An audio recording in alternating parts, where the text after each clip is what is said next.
welcome to Detroit Black and White, our Wednesday edition. Eric Brown, the host of Detroit in Black and White newest show on Monday. This Eric. What is the name of your show, Eric? Reality Strikes. So how did it go first day? Oh, it went fine. I want to thank Jim and the young lady down on the lower right-hand corner for joining me, and as well as Teresa for the amazing work that she does. And they were asking where was Adolf. That's your show, not my show. Well, they was hoping you would come. It's your show. Welcome, a good brother. It's your show. I welcome you. I'm welcoming you now. It's your show. Jim Nardoni. Happy Wednesday. Happy Wednesday. I can tell you this. Our colleagues out there, like Queen Bee and Jill, they're all loyal. They all showed up for Monday night show, and I give them credit. Thank you for tuning in. Thanks for taking part in that exciting launch of Reality Strikes. Okay, and Vanessa Moss, dancing queen, dancing. How you doing? I'm doing well. Listen, I want to give a shout out to all those that are joining Detroit in Black and White, our Wednesday evening edition. If you're watching, we want you to hit that like button. We want you to subscribe and share. We're trying to get our subscriptions up, and we're going up every single day. We need you to help us out. You can catch us every Wednesday, Friday from 8:30 p.m. to 9:30 p.m. and every Saturday morning from 10 to 11. Hopefully by Friday, we'll have some really good news. We're planning on allowing a audience to come and join us, and we're going to do the Wednesday editions at a different location. So thank you so much. Okay, so I'm worse than them guys. Must talk about Mildred Gaddis. I'm not making cameo appearance. I don't have to go no damn where. He wants a check, Cordell. He wants a check. He wants a check to show up. Yeah, well, listen, he don't know what's going on. Well, keep watching. Anyway, I thought it was the president of South Africa, he was prepared for Donald Trump because he knew he was going to get ambushed, and he wasn't really ambushed because he was prepared. I just want to throw this out there: taking a $400 million a plane from a foreign government, is that a bribe? Vanessa, I'll go to you, ladies first. Well, if he's taking it as a gift, it certainly could be viewed as that. And we have what we call the United States Constitution that prohibits the presidents of the United States from accepting gifts. Now, I do understand that there was a need for a new plane, that the previous people who held the office as president of the United States didn't do anything about it. He says, "Hey, I want the biggest and the best," and that's okay. I know that there's a lot of controversy. People talking about that they have to go and check the plane out and make sure basically there's no spying equipment on it and that kind of thing. But I would think that given that we are the United States of America, that we have the intelligence to do so. The problem is if he decides that when he leaves office and that he decides that he's going to take the plane with him, that is a problem. Well, that's a problem. Jim, is that a bribe or is that a good move? I don't know what you call it. Hey, Dave, we want to talk about this a little bit later, Dave. Charlie LaDuff is hosting a mayoral event tomorrow. After we discuss this, we can go right there and go to what Dave talking about. I spent about 15 minutes tonight trying to learn how to spell the name of that country, and I still can't figure it out. Qatar. They pronounce it Qatar. So Qatar. There's 10 different ways to pronounce it, but I'm going to tell you this. What people should know about this country is it's a hereditary monarchy. I never heard that, so I had to look that up. Mm-hmm. So it's a form of government and succession of power from one member of a ruling family to another member of the same family. So the family of Mohammed bin Al Thani, whatever, has been in charge of Qatar since 1825. And the current emir holds nearly all executive, legislative, and judicial authority in an autocratic manner. So maybe that's why Trump hit it off so well with the emir. But they have the third largest natural gas and oil reserves in the world. There's only 331,000 residents of that country. The other are 2.16 million expats, people from around the world.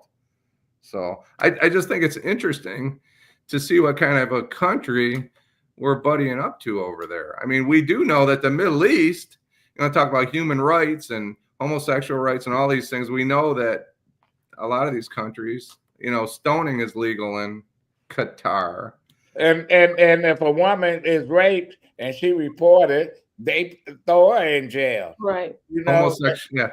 they can't even drive in most of those countries. And you know, that's right up Donald Trump's alley. Go ahead, Jim.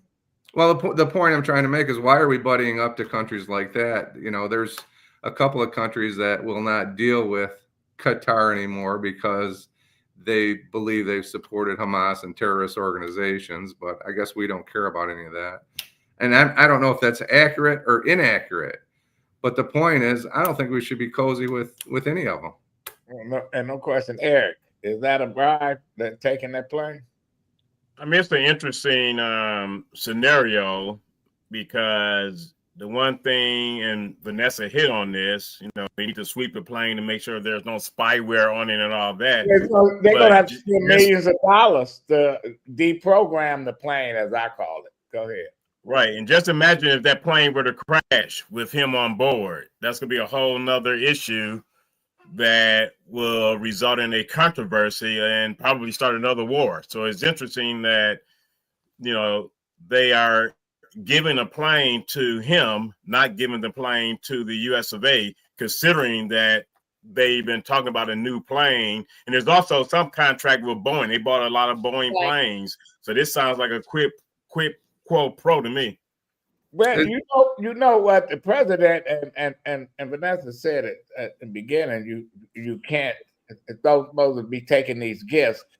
I remember when I worked as a district manager for Barbara Rose Collins when she was in Congress, and remember the big stove that used to be on was it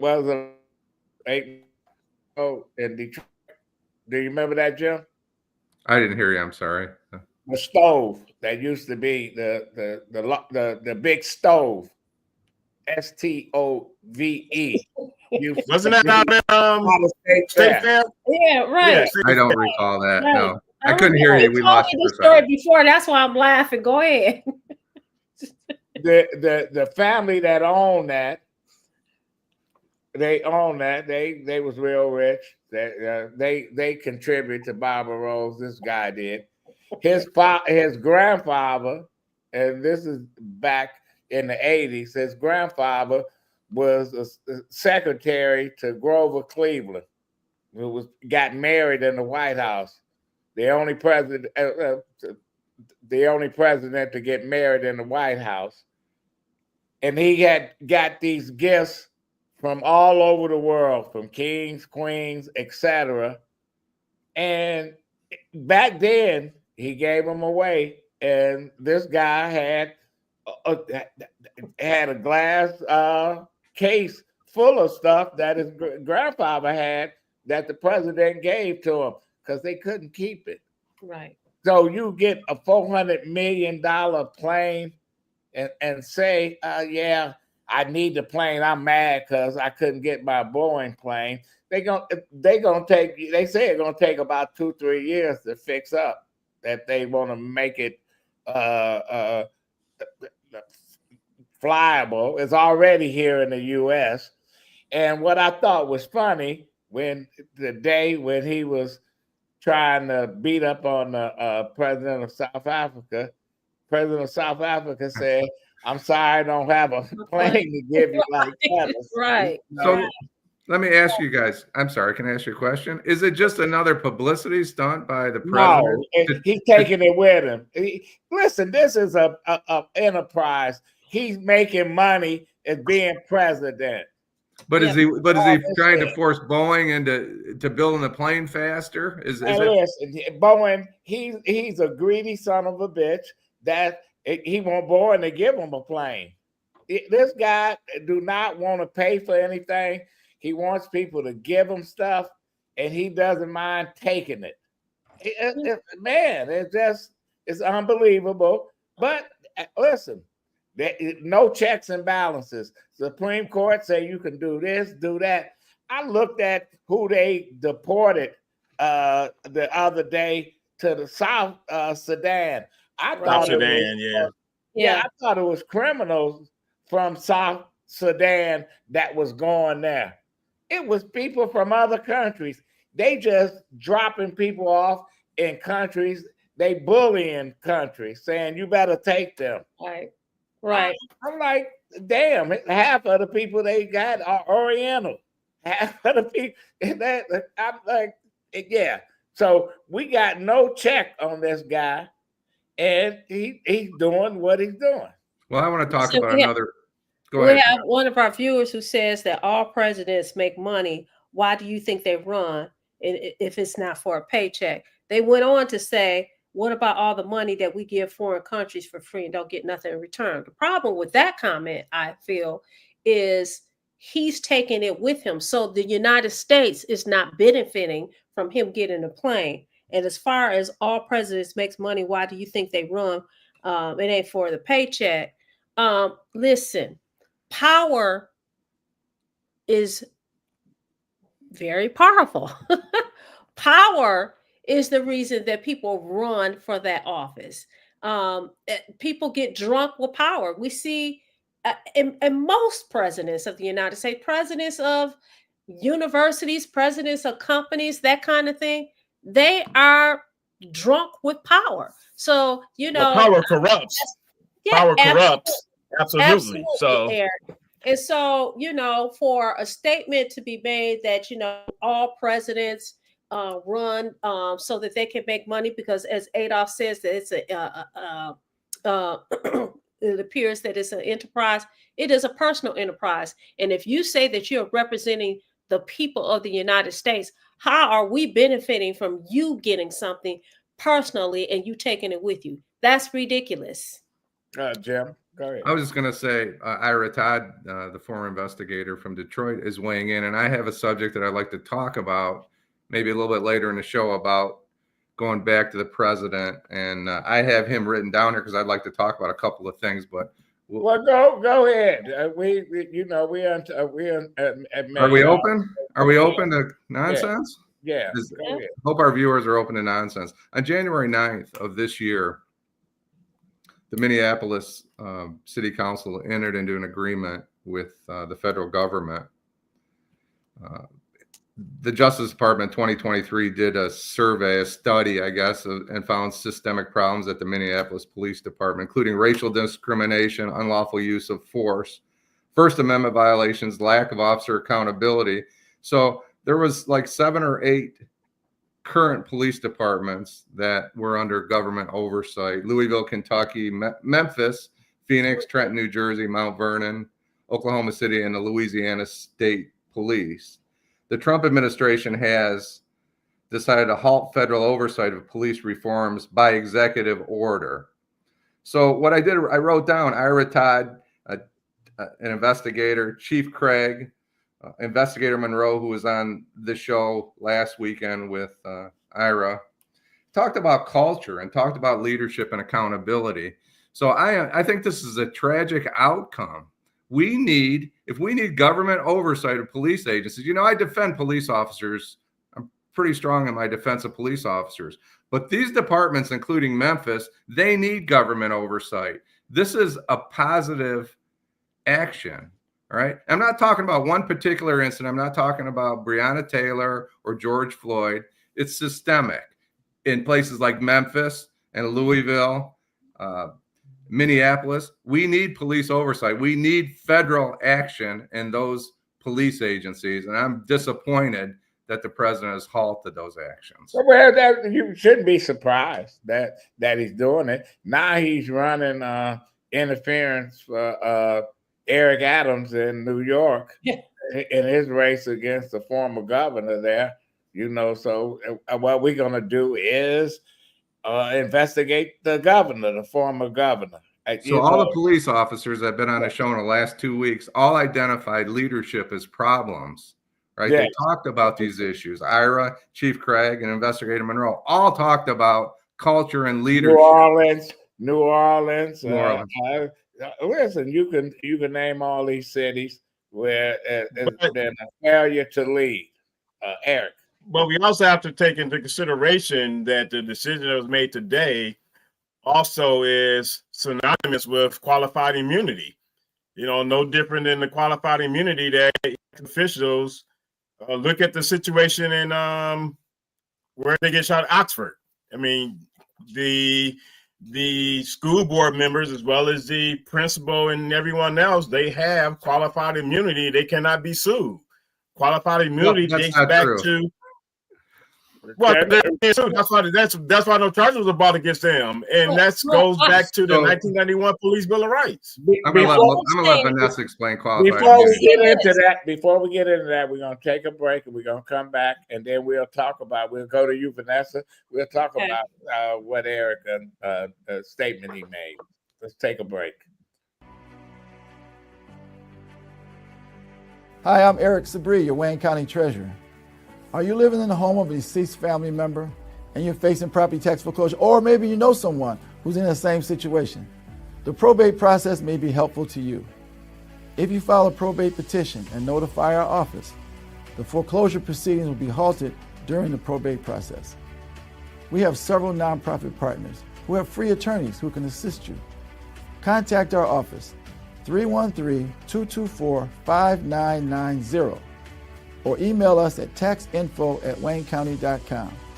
Don't lose your family property. Some of these properties have been in the family for 4 or 5 generations. Contact us now. We're here to help.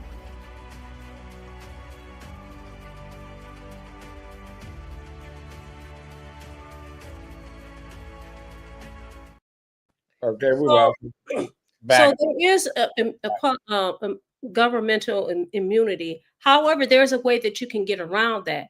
Which you have to show is that there was gross neglect. Okay, so it's not necessarily true that you cannot sue police officers or police agencies for misconduct.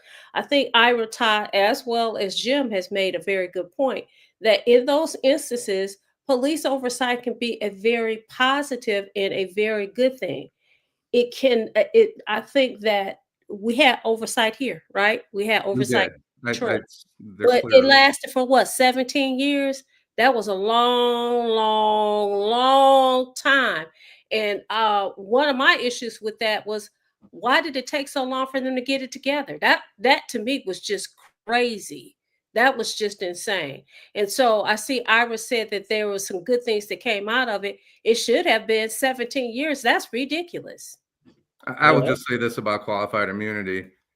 What qualified immunity is that people rarely understand or seek to understand is police officers get sued every single day. There's lawsuits filed every single day. Qualified immunity only applies when officers act outside the parameters of the U.S. Constitution. And I don't think everybody knows that.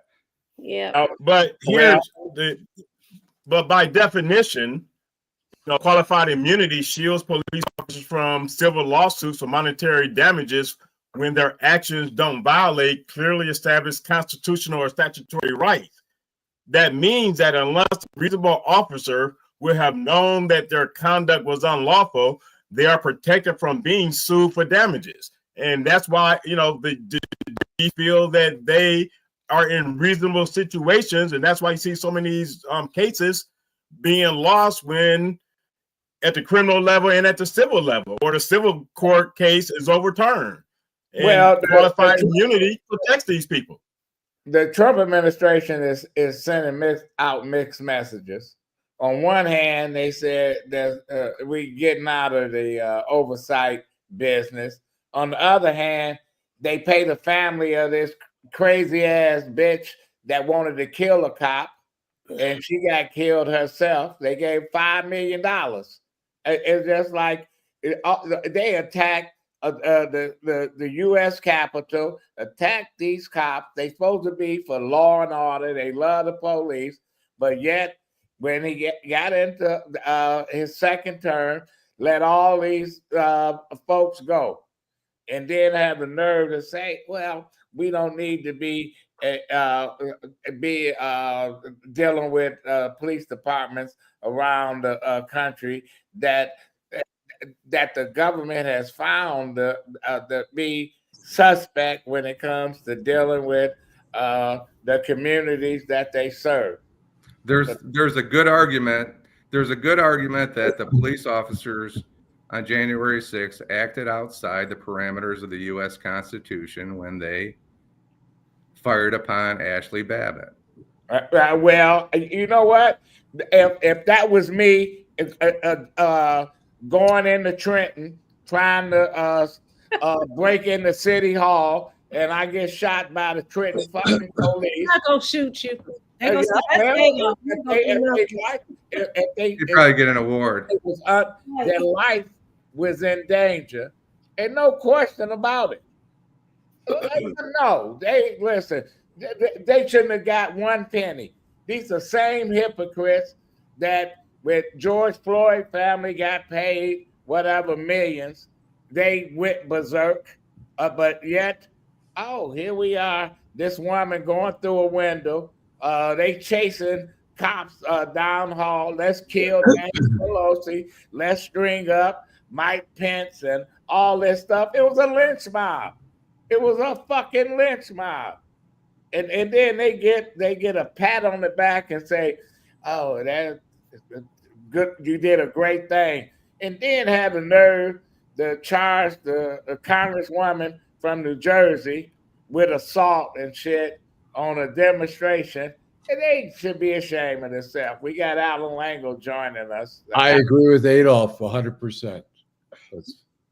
I second. But Jim, what was your argument? You said that people might say that the cops were not within. Well, maybe I misheard you. You say they were not within reason. I said there's an argument.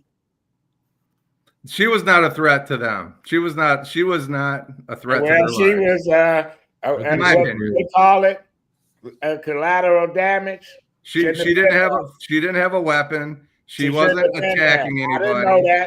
I didn't know that. Trayvon Martin had Skittles. They shot him down.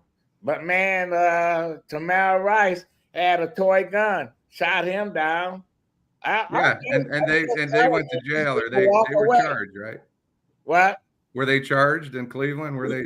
No, they just got fired, and he went on and got another job. They went sued because they were operating outside the boundaries. Yeah, Alan, go ahead. This is the way I see it, and I'm not saying anyone's right or wrong here, although I agree with Adolph. Look, you saw them inside the chambers there, protecting people who feared for their lives. They were hiding, and here's a woman trying to break through to try to get the mob, instigate the mob for everyone to break through and lynch these people. And I think, you could see the guys, the whoever they were, whether they were Capitol Police or whatever, Secret Service, and they were standing there with their guns, and they were there to protect. That was the fight. I mean, breaking into the Capitol is one thing, but then breaking into the inner sanctum where all the politicians were, who were scared shitless, they feared for their lives. And this woman is leading the charge to try to get everybody to rush in. It's unfortunate. It's unfortunate that's how it ended up. Have we ever seen the pictures of all the lynch mobs that's burning innocent people in the South, Indiana, all these places where they made postcards of it, and none of those folks was armed. They just helped lynch women, children, cut babies out of women's bodies, burn them up, did all kind of shit, and I call that a lynch mob on January the 6th. That's my take on it. Why was one round fired? If they were trying to, you mean to tell me that all those police officers that were there was one round fired, and other police officers were walking people around? I give them credit, because if that was the Black Lives Matters protest and they went in the Capitol like that, it would have been a shootout. They would have been police would have started shooting on them. It's just a whole different crowd of people. They got the benefit of the doubt.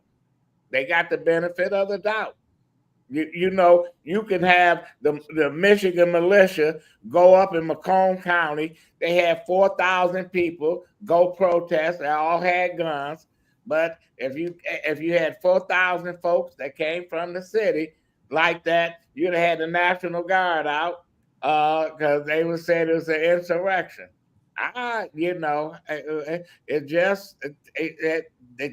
We just treat it differently when it comes to mob mentality. You know, they were a lynch mob. They wanted to lynch folks. I have a question. Do you think if it was a black person who was shot, would there be a different? No, they wouldn't have got nothing. Right. And they had black people with the protesters for whatever reason. They was there. You know, that was a multicultural protest. You had Hispanics, you had everybody that said we protested, but they went into the Capitol. Confederate flags, all kind of shit. They were I had no sympathy for the woman, none whatsoever. But she not enjoying the $5 million. I'm sorry for laughing. He not getting it. The only people getting it is, I guess, the relatives, the family. Right. That's not the money I want. Right. I don't want that kind of money. So let me go to some of our viewers. Queen B, agree with you. Adolf, she said she said me either. Ira said once they breached the area where our vice president was placed in danger. Karen Winston, good evening. Jill Sheridan says, you remember what happened to Arthur McDuffie? That's Florida, Miami. Yep. G Money. He says there were way too many bad officers to justify qualified immunity. If it is passed in all 50 states, then the USA is certainly headed towards becoming a communist nation sooner rather than later. Karen Winston agreed with his comment. Queen B pointed out that she was with people who had weapons. We also want to give a shout out to Burdell Bird, Day, and Day brought up something. I'm hoping that we can talk about what he's talking about. We also have Stanley Brooks. I also want to give a shout out to those people that are following us on Facebook. We have Terry McCrimmon. He said we all saw how organized that crowd was on January 6th. A lot of those folks, cops. Deborah Griffin, she's on Facebook. She said she was a criminal. There was a PPO against her for her married boyfriend's wife. She was harassing. We also have another viewer, Belinda Baker, someone I haven't seen on the show before. Cynthia Johnson, who supports us. She's there on Facebook. So we got a lot of people on Facebook. We also have Felicia Dean and Angela Beatty. Shout out to all of you guys this evening. Okay, we're going to move on. They brought up a debate with talking about Charlie LaDuff debate, and that the Reverend Solomon Kinlock don't want to debate on that. You know what? I know Charlie. You said he's not going to debate? I don't think so. That's what it looks like. Yeah. I can't blame him because, you know, Charlie does ambush interviews. I'm sorry. I like you, Charlie, but he'll get you on. He's a nice guy. It depends. He lure you in, and then he throw the hammer down. Listen, so that's a good move. I wouldn't go there either. Listen, I think that one of the things that Eric pointed out the other day is that the voters really want a debate, and hopefully we'll be able to organize a debate. But I agree with you, Adolph. If he is the front runner, and if you believe the article that Sam Riddle wrote, I think it was in the Detroit News. If you believe the polls, if you believe even, I mean, what people are saying that he's the front runner, he's like, why would I go? I don't have anything to gain by participating in a debate, What did especially Sam Riddle write? especially That's a debate. another suspect. What the fuck did he write? Yeah. So I think it's interesting, though. Did he get the endorsement from 13th Yeah, congressional if he got the district? endorsement from the 13th congressional district, Who's over no surprise there, the though. 13th congressional district? Who's His over the brother. 13th His congressional brother. district? Yeah, I find that very interesting. I was not at all surprised, but I Well, find it very he should interesting. be surprised. Now, if his brother didn't endorse him, his brother need his butt Brother kicked. should endorse him, but I'm Right, saying it's not a right. surprise. No, it ain't But no I think the surprise. Go ahead. last poll that Ed Sarpolis did, Sheffield had 32%, the Reverend Kinloch had 25%, and Chief Craig had 19%.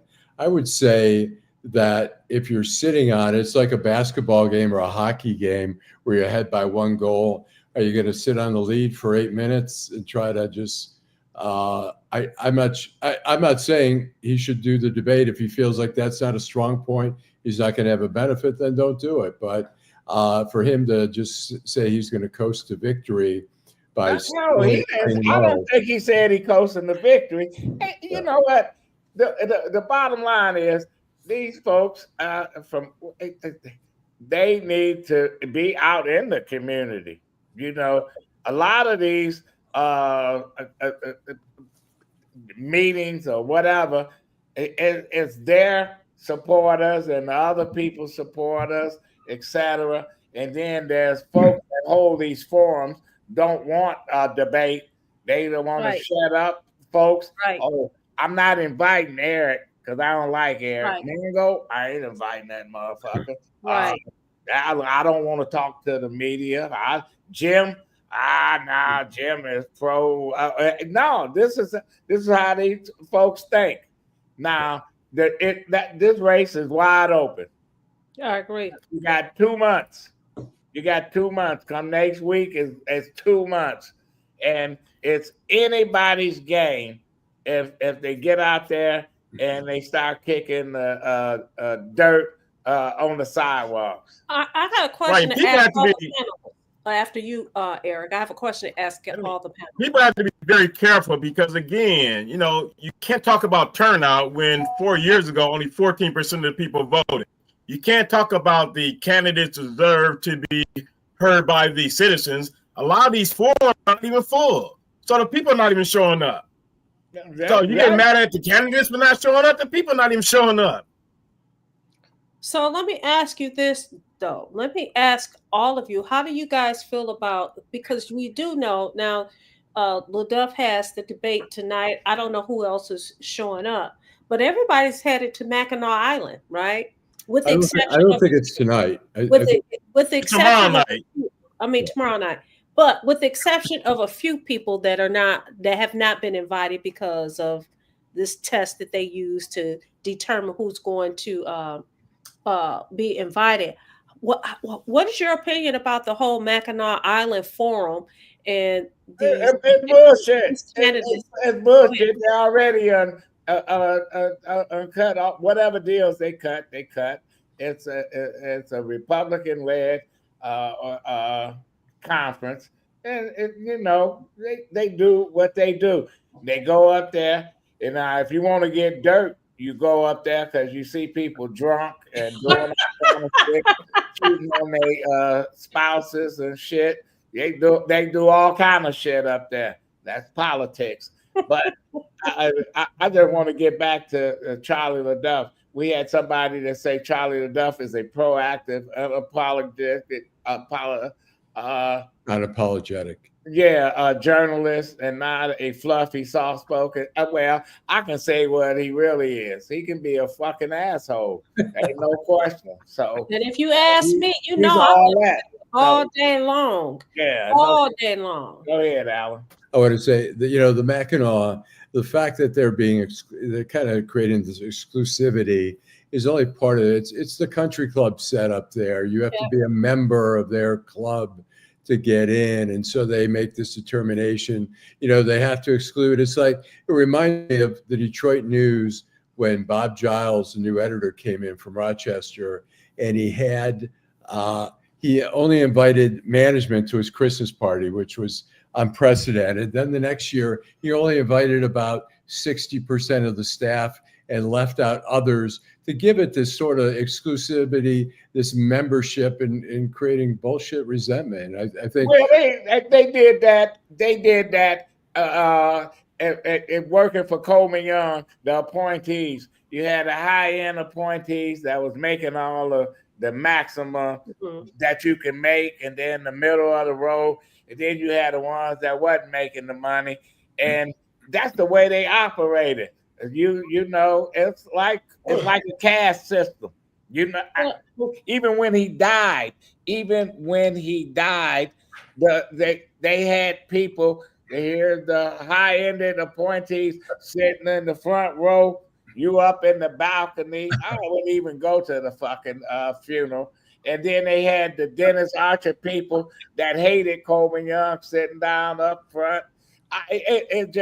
They can't help it. The people cannot help it. Well, but Adolph, you said, I'm gonna tag on to what Alan said. Adolph, you said it's BS. Alan, you said it's a caste system. But these people are actually making policy about what happens in the city of Detroit. They already made policy before they went there. I'm not saying they're not making policy. I said it's a waste of time because they already uncut the deals. So you think that those people that are running, or those people who weren't invited, right, that they should not be concerned. They should continue to do. There's a lot of people stop going to those places. A lot of candidates, a lot of national figures stop going there. Yeah, because it's a waste of fucking time, a waste of money, a waste of time. It smells. The horses are shitting everywhere. That's true. Fucking, you can't. I don't want to be there. I already got sinus fucking problems. Listen, what I'm going to see James Seymour, and he's dead. You know that movie Back in Time and shit. Go ahead, Alan. I mean, Eric. And what's even more interesting that the average person overlooks, the Mackinac Policy Conference is so far right that if they were to be more right, they would be in the Atlantic Ocean. So people are so enthralled with going up to the island, Stankville, and letting conservatives make decisions about a democratic city. Well, I don't have any problem. I have no problem. That is their organization. And if we wanted to do our thing, we can do it. And we on board. Right, but my point is the complaining so much about the right, but then they go support the right to make decisions about a very left-leaning city. Good party, Eric. They like a good party. They like a good party. They like to be seen.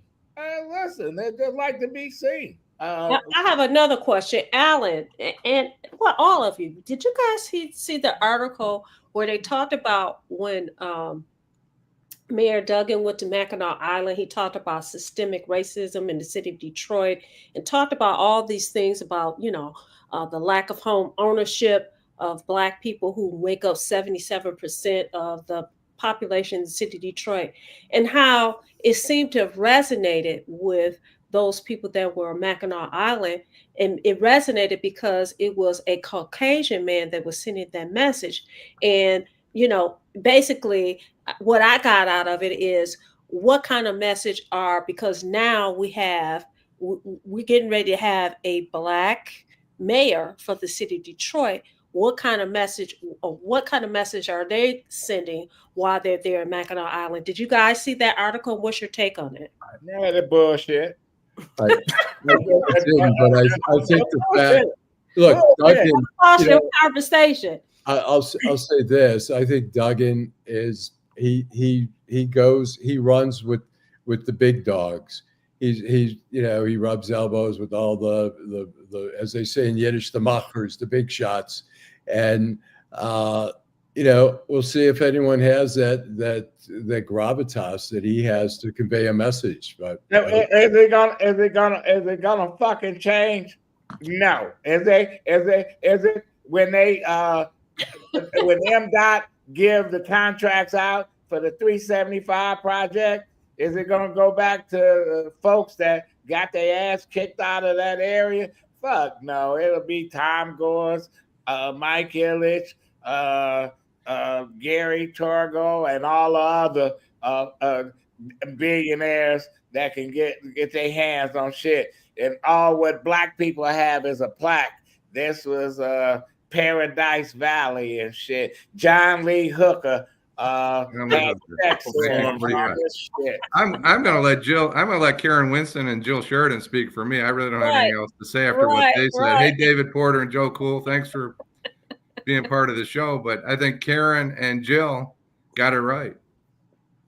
I don't think there's anything more needs to be said about it. And Karen said, right, and we don't give a flying freak about Mackinac Island. And Terry McKinnon is spot on. You will see all these new investigative journalists all over the place once the city becomes black again with regards to a black mayor. Listen, Steve Wilson might even come out of retirement. Steve, ain't he in the ground? No. Steve Wilson passed away, did he? No. Steve Wilson is actually helping in a project for investigative reporters for students with Elric and stuff. He lives in Florida, but he's been coming in to Michigan. He lives in Florida.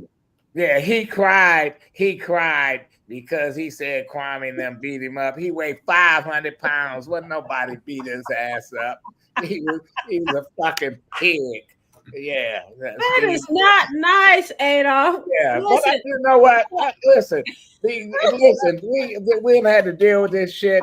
Mackinac Island, all this shit. We gotta. I just want to say we got a mayoral race, and I would like to.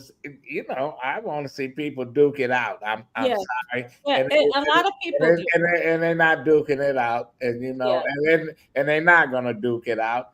I'll keep comparing this race to you running the 400 meters, you walking it. Sure. With 10 yards left, they're gonna start running. So somewhere July 25th, you're gonna see coming on TV and shit, and people think for a week you can win this race. I think whoever got the ground game, knocking on the doors, right, and reaching folks, and Eric, and I know you keep saying 14% voted last time. I think you might get 20%. I think you're gonna get some folks that they're gonna say, I need to vote because we got some different people. Right. There's 3 or 4 of these people I can live with as mayor. Right. Without a doubt, the low voter turnout has been a result of the candidates. You have to realize the general election in 2021, only 18.9% voted. So yes, you do have some more appealing candidates this time around. So you might get 20%, which is still bad, but we'll see. It's just the way it is around the country. Listen. That's the way it is. Listen. And tonight we had in Detroit, we had the mayor of New Orleans, the mayor of Montgomery, Alabama, and the mayor of Atlanta in Detroit tonight at a fundraiser. I don't know if it was a fundraiser, but it was at a reception. Dennis Archer brought them in, young African-American mayors and stuff. You go to Montgomery, which is the capital of Alabama. They, the white establishment left Montgomery, and it's a predominantly African American. Atlanta, same way, but Atlanta is thriving. You lived in Atlanta, Jim, did you? I did.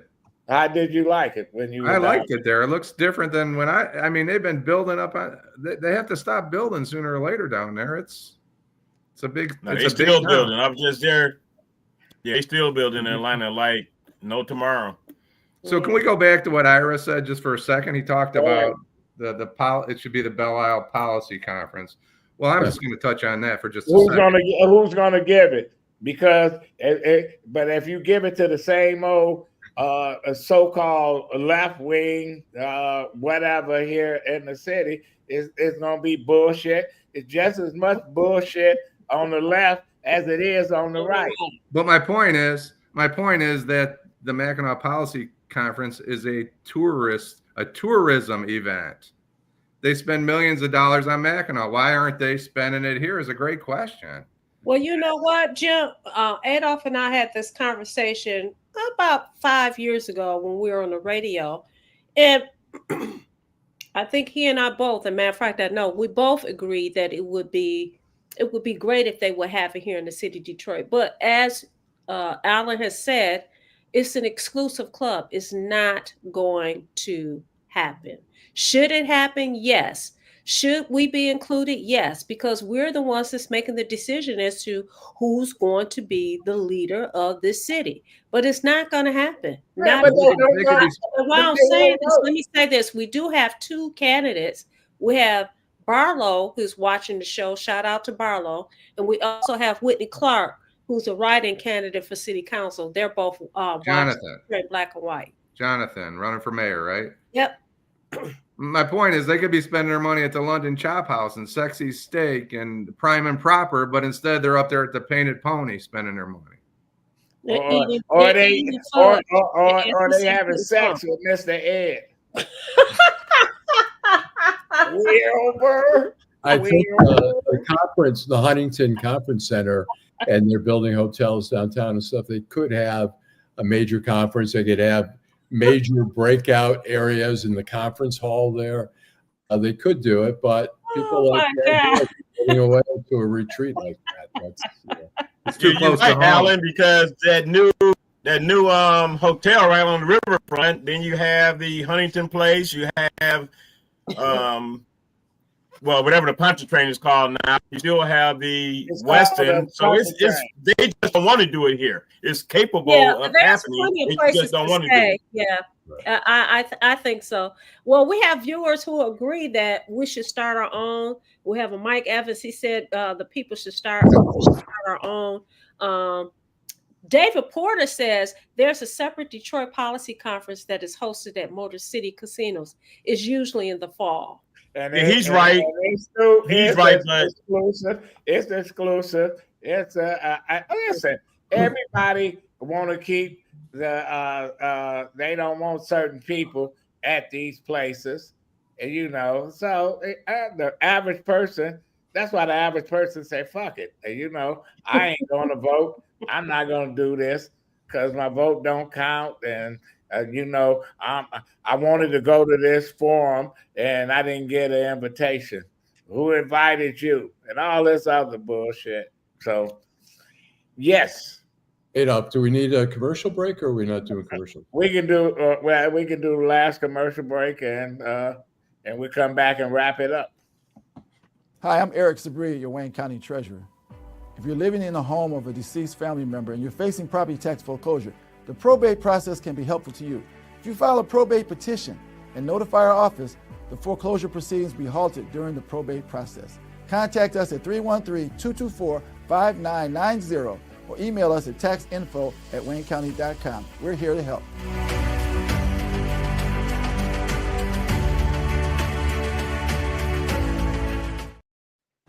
Yeah, and Karen Winston said we're too busy sucking up to the Grand Prix folks. But you know what? I think that we have to. I think it's great that we have things like the Grand Prix, and we have, of course, the fireworks, and we have these big events downtown to bring people into town to generate, and it generates money. So I think it's a good thing. Well, it's a good thing, but I just think, you know what? I guess I've been around too fucking long, because No, not too long. yeah, I have because when we had the Grand Prix originally, and it was downtown and stuff, and people complained they wanted downtown, they didn't whatever, and they forced it on Belle Isle, which was Yeah, a failure. that was terrible. It was a failure. I did not like it on Belle Isle. I actually Now it's went. back. I did not like it. Now it's back, which is it's going to be great. Where when we had the festivals downtown, they moved. They got rid of the hold down, which was crazy. You know, that brought thousands of people, and then they start charging people. They moved. Right, they moved it over to the World Ford Festival. Field and charging people. Yeah, they just, you know what? The Same with city- movement. Movement used to be free. Yeah, well, you know, everybody they want. I understand the city want to make money, but the bottom line is, you take something and you destroy it. And then say there's the folks that was enjoying it, that was spending their money. Most families just can't pay to get in this way up front, and then you're gonna pay for food and all that. So it goes back to exclusivity as far as Yeah, I'm it's the concerned. same all. Because you have I think we talked about this before. You have festivals, and you have, you got to pay, like the African World Festival. You have to pay. It used to be free. Now you got to pay to get in. That's fine, like you said, if the city wants to make money. But where's the money going? Well, how is it benefiting us as citizens in the city of Detroit? But if you have a family, you got to pay $20 to get in. You got some little kids. It's just not going to happen. I'm not going to pay for my kids. You're going to go in there, buy, and you got to pay an interest fee once you get in. Then you have to buy your food and buy your wares. And it's not like a Cedar Point or some kind of attraction like that. It's as far as I'm concerned, it's I'm not trying to offend anybody. It's like a swap meet. You got all these people with vendors with all this stuff that they selling, and it's I'm not interested. The same junk that they pull out. That you go to one of these old restaurants and they got somebody sitting in the bathroom with some cologne and shit that's been there for about 35 years. It is what it is. This is Detroit. Downtown is hopping, but we still got the same problem. I want to hear our candidates talking about. I want a candidate that want to take over the school system. I want a candidate. We hold these corporations accountable. Listen, if Kroger don't want to fucking come into Detroit, stop shopping at these fucking places and shit. You want a candidate that's going to stand up for the small business owners that have businesses and stayed here in the city of Detroit that's getting overtaxed and overcharged for sewage fees and all kinds of things. I never understood that you can get charged tax for rain. Right, exactly. Exactly. That's anyway, what you want, a candidate that you want candidates to talk about those things, because listen, if you're driving out these small businesses, what are we going to have? Oh, well, we still going to have folks. We had big box companies. Eric, your final thought. My final thought is I was not going to do a Memorial Day show, but I have a very hot tip on an issue that needs to be addressed. And with that, I will be doing a special edition show on Memorial Day. Okay, who cares about Memorial Day? Go ahead, Alan. I just want to say, I know we talk about what the Trump administration is doing, and people say they're not losing any sleep. But I just want to say, just this week, the Justice Department moved to drop police accountability agreements with Memphis and Louisville. We talked about that. Okay, and then also reducing the Medicaid benefits for a lot of people. The Head Start programs are getting it serves 800,000 children in the country. The funds are getting cut for that. So I know we say it doesn't, we're not losing sleep over it, but Somebody's losing sleep. It's Somebody's losing sleep. well, I'm saying it's impacting people. It may not, you're going to get your meal tomorrow, but maybe there's some kids who aren't going to have breakfast. Jim? I'm going to go back to where I began this, and I didn't get to finish. Maybe I didn't get to finish. Maybe I did. But it's tragic that the Trump administration, Alan, this is what you missed in the beginning, is stopping this government, halting, I guess, the federal oversight of these police agencies. Unfortunately, it's going to have a bad outcome, and they are not going to have any ambition to try and get leadership in those police agencies. And I think it's tragic. Louisville, Memphis, Phoenix, Trenton, Mount Vernon, New York, Oklahoma City, Louisiana State Police. I'd probably try and stay away from those agencies because they do not have leadership, and there is no incentive for them to get leadership.